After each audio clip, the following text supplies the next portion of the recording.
آپ دیکھ رہے ہیں کے نیوز ایچ ڈی میں ہوں حارث علی شاہ گیلانی۔ چلتے ہیں آج کی اہم خبروں کی طرف۔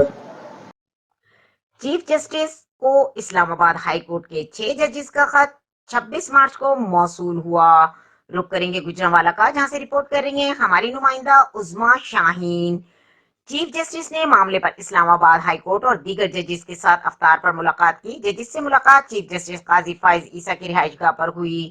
تمام ججز کے تحفظات کو 2.5 گھنٹے تک ایک ایک کر کے سنا گیا۔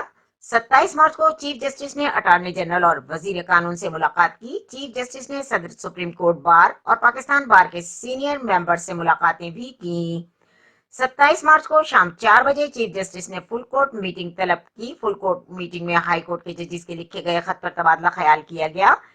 اتفاق رائے سے فیصلہ ہوا کہ چیف جسٹس کو گورنر وزیر اعظم سے ملاقات کرنی چاہیے۔ وزیر اعظم نے وزیر قانون اور اٹارنی جنرل ہمراہ چیف جسٹس، سینئر جج اور رجسٹرار سے ملاقات کی۔ ججز کی چیف جسٹس کا کہنا ہے کہ معاملات اور عدالتی امور میں ایگزیکٹو کی مداخلت کو برداشت نہیں کیا جائے گا۔ کسی بھی صورتحال میں عدلیہ کی آزادی پر سمجھوتہ نہیں کیا جائے گا۔ عدلیہ کی آزادی قانون کی حکمرانی اور مضبوط جمہوریت کا بنیادی ستون ہے۔ وزیر اعظم اور چیف جسٹس کی ملاقات کے دوران انکوائری کمیشن بنانے کی تجویز دی گئی۔ انکوائری کمیشن کسی نیک نام ریٹائرڈ جج کی سربراہی میں قائم کرنے کی تجویز بھی دی گئی۔